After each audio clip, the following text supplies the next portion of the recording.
Aujourd'hui, j'ai eu l'immense privilège d'avoir une belle et grande conversation avec Gregg Braden, que vous connaissez fort probablement car il est l'auteur de nombreux livres, dont La Divine Matrice.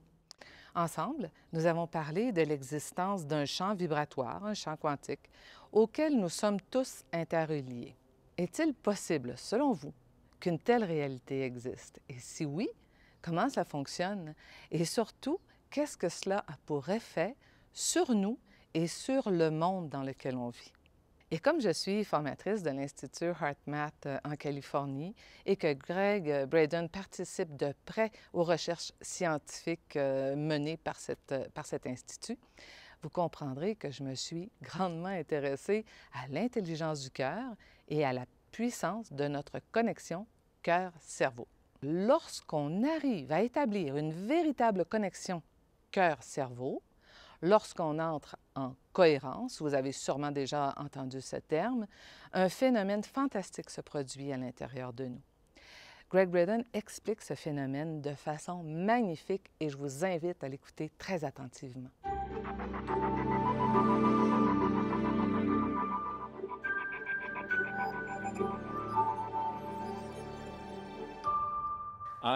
Annie, je suis ravi d'être avec vous aujourd'hui, vraiment ravi d'être avec vous aujourd'hui dans le désert du Nouveau-Mexique, où j'anime un extraordinaire événement, du chaos à la cohérence, et où des gens de 60 pays différents sont réunis. Oui, une conférence fantastique, From Chaos to Coherence, un séminaire auquel j'assiste présentement. Pour commencer, Gregg, j'aimerais vous entendre sur la puissance du cœur et la sagesse du cœur. Cette conversation sera très intéressante, car nous parlerons des nouvelles découvertes faites à ce sujet par un homme qui a comme nom de famille Armour, qui est amour. Je vais commencer en disant ceci. De nouvelles découvertes, qui remontent à environ 150 ans, sont venues bouleverser la pensée scientifique en ce qui concerne l'être humain. Notre corps physique, nos origines, notre histoire, nos capacités, notre potentiel, et beaucoup de ces découvertes sont en lien direct avec le cœur humain. En 1991, nous avons découvert dans le cœur environ 40 000 cellules spécialisées, des neurites sensorielles, N-E-U-R-I-T-E-S, des neurones sensoriels. Ces cellules sont identiques aux neurones de notre cerveau, mais plutôt que d'être situées dans notre boîte crânienne, elles sont situées dans notre cœur. Elles ont les mêmes fonctions. Elles pensent indépendamment de celles du cerveau. Elles se souviennent indépendamment de celles du cerveau. Elles apprennent séparément et différemment de celles de notre cerveau. Ces découvertes ouvrent de toutes nouvelles perspectives quant à notre façon de penser et de concevoir l'être humain et la relation que nous avons avec notre corps. Lorsque j'étais à l'école, dans les années 50-60 et une partie des années 70, on nous enseignait que le cerveau était l'organe principal du corps humain. Nous savons tous bien sûr que le cerveau est important. Mais ces nouvelles découvertes nous montrent que le cerveau reçoit plusieurs de ces instructions. Je dirais même que la majorité des instructions qu'il reçoit et qui lui disent quoi faire proviennent du cœur humain. Et le cœur humain est régulé par nos émotions et nos ressentis. Donc, ce que nous ressentons face à nous-mêmes, à notre relation au monde, est-ce que nous nous sentons en sécurité ou est-ce que nous nous sentons menacés? Est-ce que nous nous sentons connectés ou est-ce que nous nous sentons séparés? Est-ce que nous nous sentons puissants ou au contraire impuissants? Tout à coup, toutes ces relations et toutes ces émotions jouent un rôle bien plus important dans la compréhension de notre corps.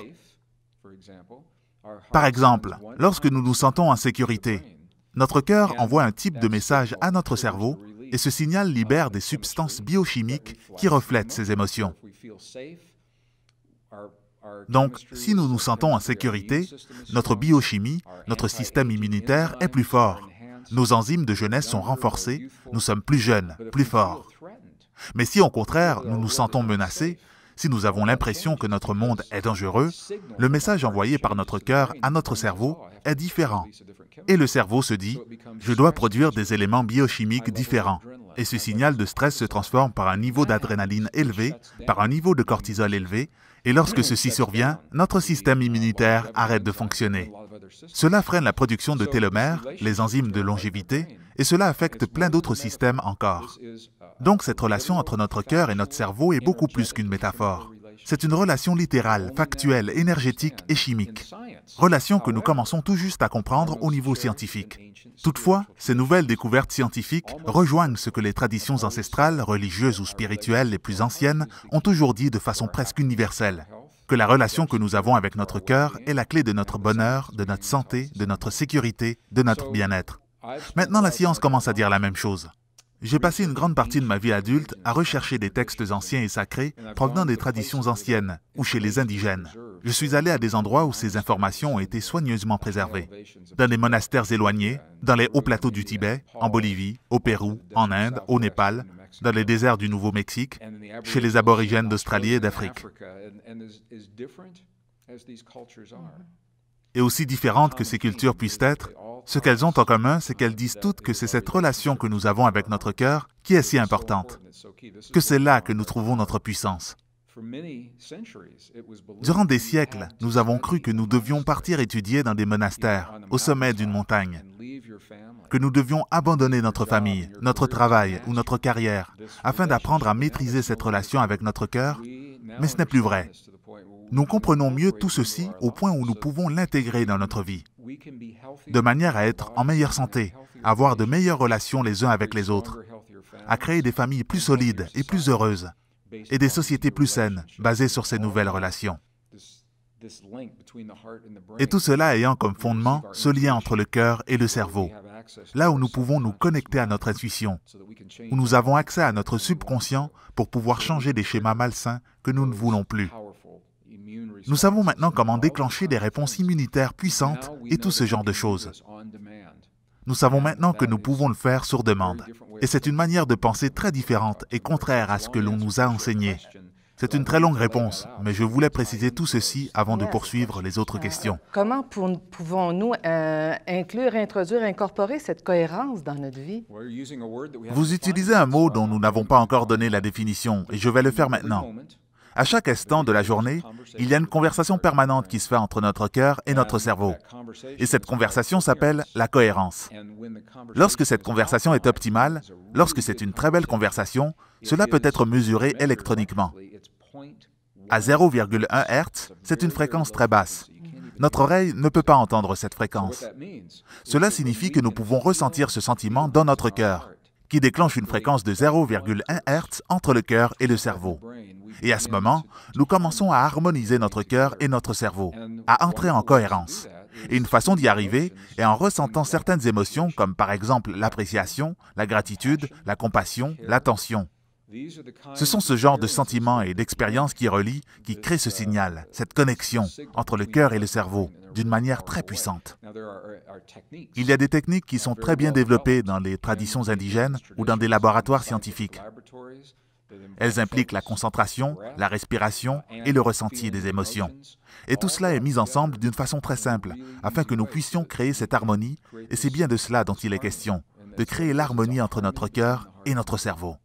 Nous vivons actuellement une période très difficile un peu partout dans le monde, et ce qui fait qu'on maintient un stress haut, régulier. Alors, quel effet tout ça peut avoir sur notre vie, sur notre santé physique, bien sûr, mais dans tous les plans de notre vie, et comment cette technique-là du HeartMath peut nous aider très simplement?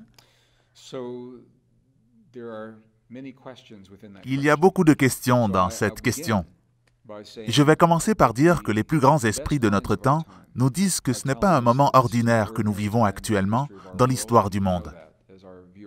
Et vous le savez déjà, ce moment est appelé le temps des extrêmes. Ce n'est pas forcément de bonnes choses ou de mauvaises choses, mais de grandes choses, de grands changements qui surviennent dans le monde, et cela entraîne de grands changements dans ma vie, de grands changements dans votre vie. Donc, nous vivons une période de grands changements et nous ne pouvons pas changer cela.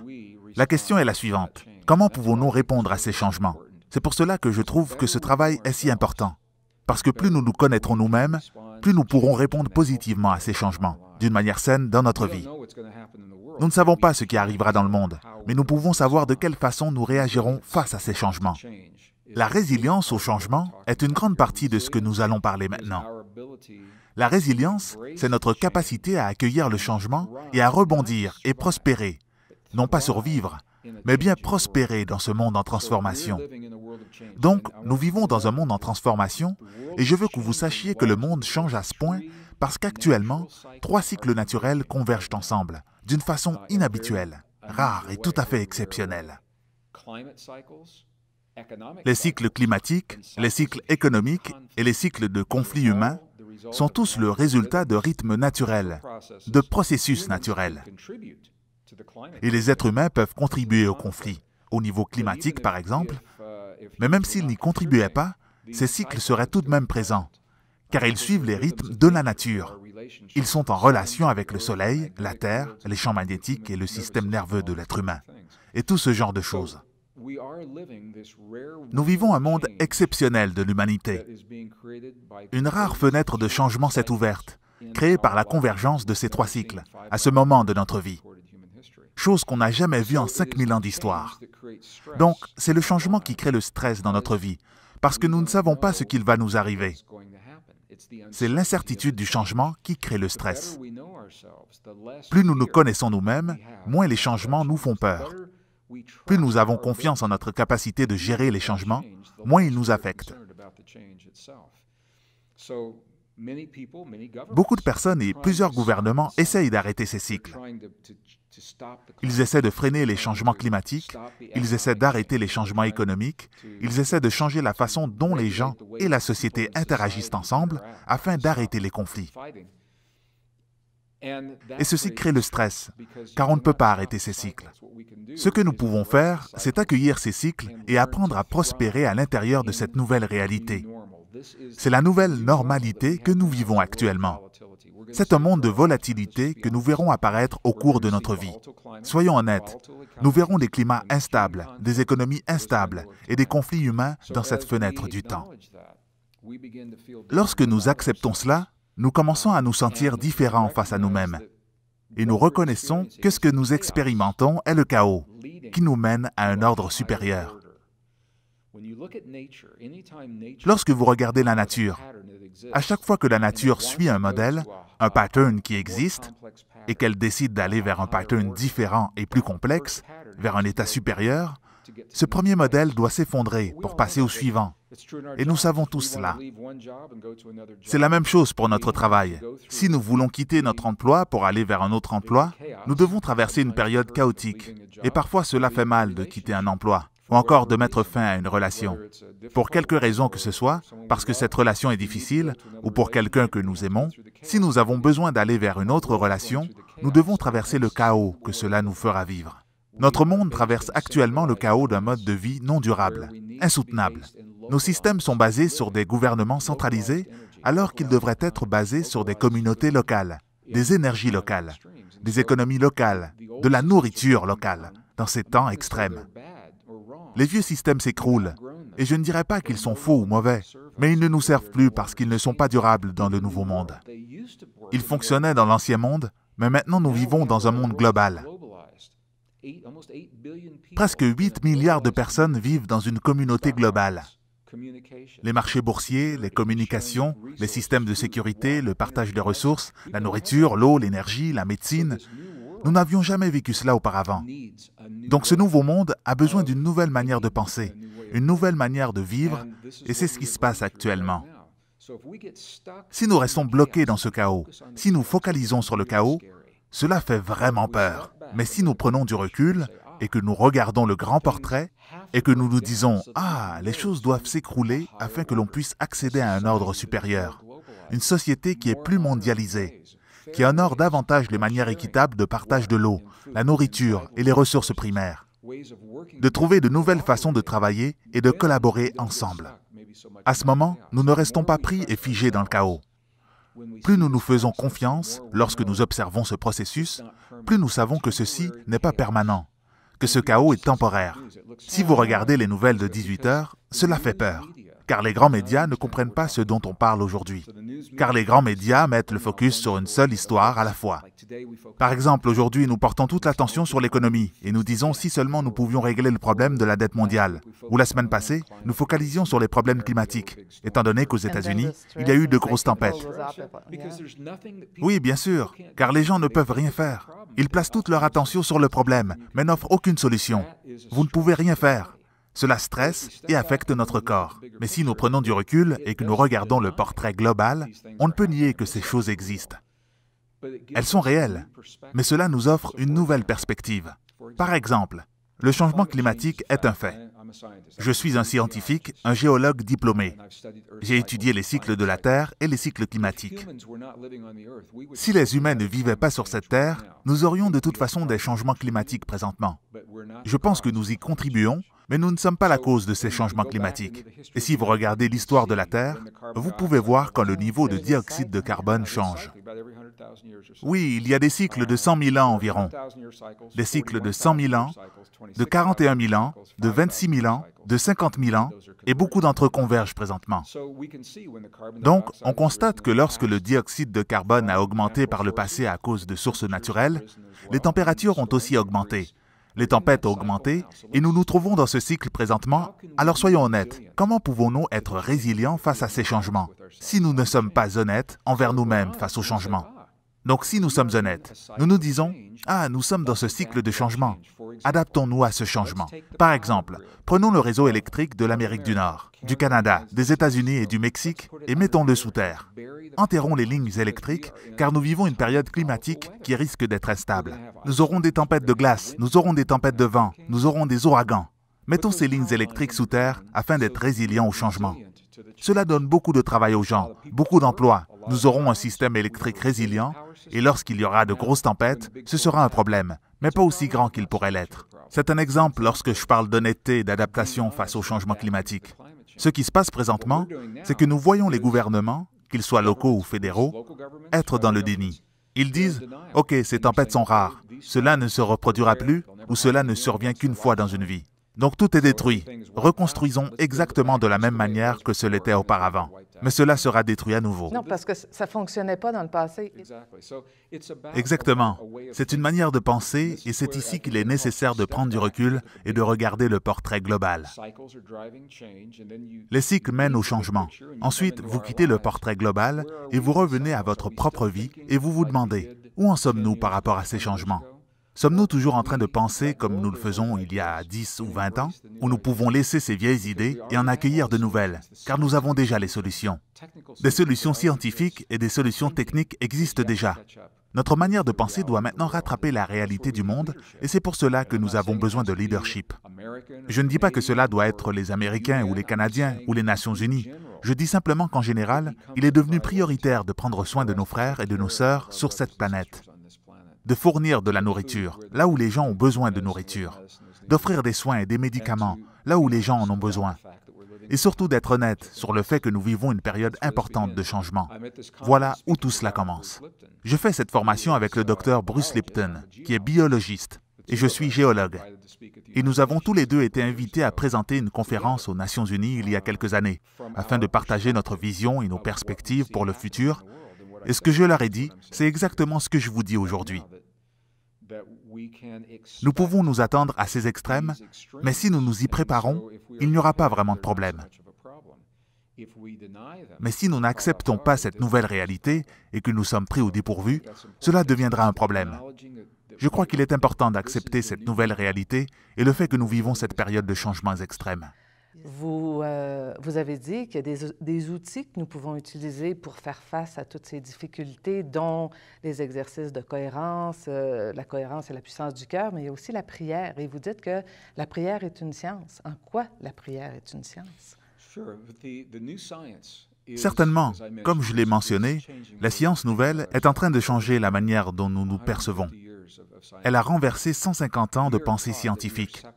On nous a enseigné que nous étions séparés du reste du monde et séparés de notre corps. De cette façon, nous nous sentons impuissants dans ce monde. Lorsque notre corps devient malade ou lorsque le monde nous semble chaotique, nous nous sentons impuissants. La nouvelle science nous enseigne que non seulement nous ne sommes pas séparés les uns des autres, mais que nous sommes profondément connectés. Et le langage pour accueillir cette connexion, nos ancêtres l'appelaient la prière. Cela n'a rien à voir avec la religion. C'est une manière d'accéder au champ quantique par le champ quantique qui se trouve à l'intérieur de nous. Ce que nous savons maintenant, c'est que le cœur humain est l'organe qui génère le plus fort champ électromagnétique de tous les organes du corps humain. C'est le générateur électromagnétique le plus puissant du corps humain et il est à l'intérieur de nous. Et ces champs électromagnétiques que produisent notre cœur communique avec le monde qui nous entoure. Ceci est mesuré, connu et très bien documenté. Ce n'est pas ma théorie ou une simple hypothèse. Donc la façon dont nous produisons ces champs électromagnétiques lorsque nous avons des émotions ou des sentiments, prenons par exemple la maladie. Lorsque nous découvrons une maladie dans notre corps, ce que les études nous montrent présentement, c'est que si nous pouvons ressentir la guérison comme si elle était déjà là, ce qui est très différent que de demander que la guérison se produise, car lorsque vous demandez qu'un sentiment se produise, vous confirmez au champ que la guérison n'est pas réellement là. Mais lorsque vous remerciez en ressentant sincèrement que la guérison est déjà survenue, comme si vous étiez déjà guéri, ceci devient un processus quantique. Et lorsque vous commencez à ressentir ce sentiment, de ressentir cette guérison comme si elle était déjà réalisée, la chimie de votre corps commence à répondre à ce signal. C'est une manière très différente de penser. C'est la différence entre travailler pour obtenir un résultat et travailler en sachant que le résultat est déjà là. Donc, c'est ici que la prière entre en action. Et c'est pourquoi dans les traditions anciennes et mystiques, la prière était si puissante. Dans les livres sacrés, comme la Bible par exemple, des parties ont été retirées au IVe siècle, lors du concile de Nicée. Ces textes anciens ont été retrouvés dans la bibliothèque de Nag Hammadi, en Égypte, dans les années 40. Et ces parties qui avaient été retirées nous donnent les instructions et nous expliquent comment faire, comment prier. Et ce qu'ils expliquent, c'est que l'on doit ressentir l'émotion comme si notre prière était déjà exaucée, comme si notre relation amoureuse était déjà parfaite et qu'elle existait déjà dans notre vie, comme si notre santé était parfaite et qu'elle existait déjà dans notre vie, comme si l'abondance était déjà présente dans notre vie. Et en ressentant ces sentiments et ces émotions, vous créez des structures énergétiques, des connexions entre le cœur et le cerveau qui s'étendent jusqu'au champ quantique, et c'est à ce schéma, à ces fréquences, que l'univers va se relier. L'univers va répondre aux sentiments profonds que vous avez du partenaire idéal. À quoi ressemble-t-il? Que pense-t-il? Quelles sont ses passions? Quel âge a-t-il? Que désire-t-il faire? Lorsque vous avez cette image très claire, vous créez un pattern, un schéma, et ce schéma va trouver son équivalent dans l'univers. Si vous dites simplement « je veux le partenaire parfait », l'univers ne sait pas à quoi il ressemble. Donc l'univers va vous amener 1 million de personnes différentes afin de les essayer pour savoir lequel est parfait pour vous, car vous ne lui avez pas dit. La spécificité est la clé. Donc ceci est la clé de la pratique oubliée de la prière. Typiquement, les chercheurs en prière disent que nous utilisons une ou encore une combinaison de 4 formes de prière. Et lorsque nous parlons de prière, nous avons la prière informelle, que nous appelons la prière familière. C'est le type de prière que nous faisons tous. Par exemple, si vous conduisez sur l'autoroute et que vous voyez que vous roulez sur la réserve d'essence, vous dites « Mon Dieu, faites que je puisse me rendre à la prochaine station d'essence avant que mon réservoir ne soit complètement vide. » Ça, c'est une prière familière. La deuxième forme de prière est la prière requête. Ici, nous réclamons l'aide des forces créatrices pour des problèmes spécifiques. Par exemple, lorsqu'un groupe de personnes, comme celui de I Am Teaching ou l'Ordre de Saint-Germain, demande d'avoir le droit de guérir et d'être guéri dans des manifestations passées, présentes et futures de leur vie.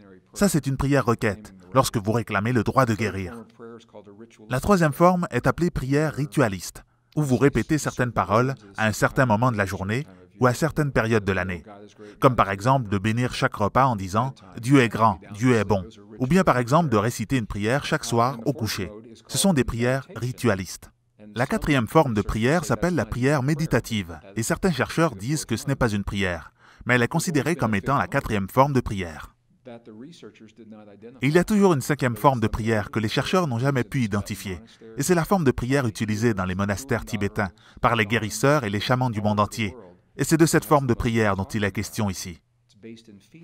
Celle qui est basée sur le ressenti, une prière basée sur la qualité de nos pensées, de nos sentiments et de nos émotions, où nous ressentons l'objet de notre prière comme s'il était déjà exaucé, plutôt que de prier en demandant à une puissance supérieure d'exaucer notre demande. Nous éprouvons ce sentiment parce que nous faisons partie d'un système et que nous sommes connectés, plutôt que séparés du système et impuissants. C'est une longue réponse à une petite question. C'est une très bonne réponse. Et tout cela est le lien avec le cœur et le cerveau qui travaillent ensemble. Vous avez aussi dit que nous sommes tous interconnectés. Comment cela fonctionne au niveau de la conscience? Laissez-moi vous donner un exemple de connexion. Les scientifiques nous ont enseigné que nous étions séparés les uns des autres. C'était ce qu'ils croyaient. Le 11 septembre 2001, quelque chose est arrivé et a changé la pensée scientifique. J'ai mentionné que le cœur avait le champ électromagnétique le plus puissant du corps humain, et le champ magnétique de la Terre nous affecte tous. Toute forme de vie est connectée au champ magnétique de la Terre. Donc le 11 septembre, les scientifiques ont vu quelque chose qu'ils n'avaient jamais vu auparavant. Nous avons 2 satellites dans l'hémisphère nord. Toutes les 30 minutes, ils envoient un signal vers la Terre qui mesure la puissance du champ électromagnétique de la Terre. Car c'est un champ important et tous les jours, toutes les 24 heures, le signal monte et redescend. Et nous voyons cette courbe qui fluctue à tous les jours. Le 11 septembre 2001, le signal est descendu et a soudainement augmenté comme ceci, bien au-dessus de la normale. Et ce pic a été enregistré. Il était environ 9 heures du matin, environ 15 minutes après que le premier avion ait percuté la première tour du World Trade Center. Les scientifiques se sont alors demandé « Mais qu'est-ce qui se passe? Pourquoi cet événement a créé un pic aussi important dans le champ électromagnétique de la Terre ?» Et ce qu'ils ont découvert, c'est que cela prend environ 15 minutes pour que les images de cette tragédie se soient répandues sur tous les écrans de télévision de la planète. Des centaines de millions de personnes ont vu ces images presque en temps réel et ont réagi avec leur cœur. Une réponse qui venait directement du cœur. Le champ électromagnétique le plus important du corps humain a affecté le champ magnétique de la Terre. Nous, les êtres humains, avons changé le champ électromagnétique de notre planète, pour un bref instant, le 11 septembre 2001. Voilà maintenant pourquoi cela est si important. Premièrement, cela a démontré aux scientifiques que nous avons le pouvoir de changer ce champ magnétique, que nous sommes réellement connectés et que nous ne sommes pas séparés. Deuxièmement, si vous vous en souvenez, juste après le 11 septembre, le monde a changé pendant quelques jours. Les gens se sont rapprochés les uns des autres, ils se prenaient dans leurs bras, ils se regardaient dans les yeux, même à New York, au moins pendant quelques jours. Les scientifiques en ont conclu que la raison pour laquelle ce phénomène s'est produit, c'est parce que le champ magnétique de la Terre a augmenté pendant ces journées, car les gens étaient dans le cœur. Lorsque le champ magnétique est plus fort, nous sommes plus coopératifs, moins agressifs. Nous désirons plus travailler ensemble. Un champ magnétique fort est bon pour les communautés, bon pour les nations, bon pour la paix, bon pour notre corps. Donc, ce que le 11 septembre nous a enseigné, c'est que nous sommes tous interconnectés et connectés à notre planète par notre cœur, et que nous avons le pouvoir de manifester les conditions nécessaires pour créer la paix dans le monde. Malheureusement, il a fallu qu'une tragédie survienne pour réaliser cela. Maintenant, la question que nous devons nous poser est la suivante. Pouvons-nous recréer ce phénomène sans tragédie? Et la réponse est oui. En apprenant à harmoniser notre cœur et notre cerveau, et en incorporant cette pratique dans nos vies, et les statistiques nous montrent, grâce aux capteurs qui sont placés partout autour de la planète, que nous avons actuellement un effet positif sur la façon dont les gens travaillent ensemble. Bien sûr, vous pourriez vous dire « Wow, le monde est plutôt terrifiant actuellement. » Oui, il l'est, mais il pourrait être encore bien plus terrifiant si nous ne faisions pas ceci, car c'est ainsi que nous maintenons l'équilibre ensemble. Donc, lorsque nous accueillons dans notre vie personnelle ce que les traditions anciennes et les enseignements spirituels nous ont enseigné, non seulement cela nous est favorable, personnellement, mais c'est bon aussi pour la planète, globalement. Et de cette façon, nous complétons le cercle. Nous venons d'un monde où la science était à l'opposé de ces enseignements, pour vivre ensuite dans un monde qui passe par les extrêmes. Mais la science peut valider aujourd'hui les principes qui nous ont été transmis par ces traditions anciennes, et nous en avons besoin pour survivre dans le futur. Je pense que tout est parfait. Avant de terminer, j'aimerais que vous nous présentiez votre dernier livre, Human by Design. À quoi on doit s'attendre dans ce livre? C'est mon nouveau livre, Humain par choix. Cela m'a pris 32 ans pour l'écrire, et j'espère que cela ne vous prendra pas 32 ans pour le lire. Il est basé sur la nouvelle science qui nous dit que ce qu'on nous a demandé de croire à notre sujet par le passé n'est plus vrai. Que nos origines, notre histoire est ultimement notre destinée et nos croyances sont en train d'être réécrites présentement. Parce que la science nous dit maintenant que nous ne sommes pas le produit de l'évolution comme on nous a demandé de le croire. Nous ne sommes pas le produit d'un processus aléatoire de mutation et d'une biologie accidentelle. Nous, les humains modernes, avons fait notre apparition sur cette planète il y a environ 200 000 ans et nous n'avons pas changé depuis notre apparition. Et nous pouvons maintenant extraire l'ADN d'autres formes de vie que nous pensions être nos ancêtres, mais en les comparant avec le nôtre, nous sommes en mesure de dire qu'ils ne sont pas nos ancêtres. L'homme de Néandertal n'est pas notre ancêtre, par exemple. Nous avons partagé la Terre avec eux, mais nous ne descendons pas d'eux. L'Homo sapiens, qui a été appelé pendant longtemps l'homme de Cro-Magnon, est apparu il y a environ 200 000 ans, et son ADN est le même que le nôtre. Ils avaient les capacités et le potentiel que nous avons aujourd'hui. Ce n'est pas l'idée que Darwin avait de l'évolution. Et la raison pour laquelle je trouve cela important, c'est parce que si vous regardez le monde et ce qui se passe dans le monde aujourd'hui, la haine que nous pouvons voir, basée sur les religions, ou la couleur de la peau, ou les orientations sexuelles, nous voyons ce qui arrive aux jeunes gens, l'intimidation, le harcèlement, le cyberharcèlement. Nous observons des pertes de vie humaine et des atrocités qui surviennent directement sous nos yeux. Tout cela est en lien avec la valeur que nous accordons à la vie humaine. Rachel Carson était une auteure américaine dans les années 1960, une des premières environnementalistes.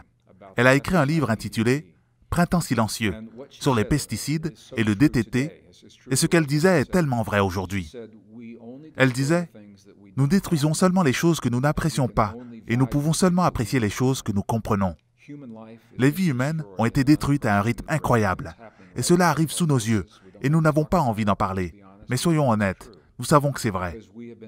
Car on nous a enseigné que la vie humaine n'avait pas de valeur, et l'idée que nous avions de l'évolution humaine a contribué à cela, car cette théorie soutenait qu'il n'y avait rien de spécial, que c'était un simple processus aléatoire. Je ne sais pas ce qui est réellement arrivé, mais la science ne soutient plus cette théorie. L'évolution est notre histoire, et je crois qu'il est temps de se débarrasser de cette vieille histoire et de donner le droit aux scientifiques de suivre les nouvelles informations là où elles nous conduisent aujourd'hui. Et ce qu'on sait maintenant, c'est que nous sommes imprégnés d'un potentiel et de capacités extraordinaires d'empathie, de sympathie, de compassion, des capacités d'intuition profonde, de reliance, de connexion, d'autorégulation et d'auto-guérison, qu'aucune autre forme de vie n'a jamais eue. Si nous reconnaissons cela et que nous commençons à nous voir différemment, nous enseignerons des choses différentes aux jeunes générations. C'est par là que la guérison commencera. Sans rien faire d'autre, car cela touche directement la source des problèmes, des guerres et des atrocités que nous voyons se produire dans le monde. Que nous parlions des problèmes du Moyen-Orient, des divisions raciales, des injustices sociales. Aussi différentes que ces situations puissent être, cela revient toujours à l'image que nous avons de nous-mêmes, ce que nous croyons être. Tant et aussi longtemps que nous ne sommes pas prêts à changer la manière dont nous nous percevons, tout ce que nous ferons restera futile et temporaire. Donc si nous acceptons cette nouvelle science, basée sur des faits vérifiés par la communauté scientifique, on ne parle pas ici d'hypothèses, je parle d'une science qui n'est pas encore bien connue, car elle ne fait pas partie du courant dominant pour le moment. Nous sommes en train de réécrire l'histoire humaine, et cette histoire commence par notre capacité à nous voir autrement. Voilà comment nous construisons une nouvelle société saine et en santé. C'est pour cela que je me réjouis d'avoir écrit ce nouveau livre. Et je vous remercie d'avoir pris le temps de me poser ces questions et de partager. Ce fut un plaisir. Merci beaucoup. Pour ce travail magnifique. Merci à vous. Et on vous aime tous. Merci à vous. Merci.